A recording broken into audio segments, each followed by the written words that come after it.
ప్రేమైనటువంటి సహోదరి సహోదరులారా, ఈ భూమి మీద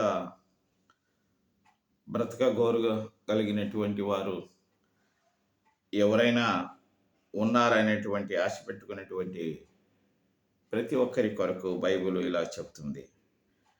అలాంటి వారు ఎక్కువ కాలం బ్రతకాలి అంటే చెడ్డ మాటలు పలకకుండా నీ నాలుకను, కపటమైన మాటలు పలకకుండా నీ పెదవులను కాచుకొనుము.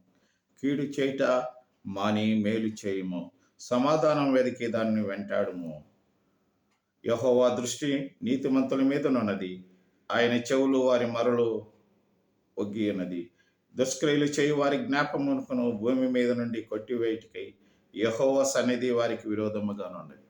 కాబట్టి ఇలాగూ దేవుని యొక్క చిత్తాన్ని నెరవేర్చే ప్రతి బిడ్డలందరికీ దేవుని ఆశీర్వాదాలమైన సంగతి మనం మరవకూడదు.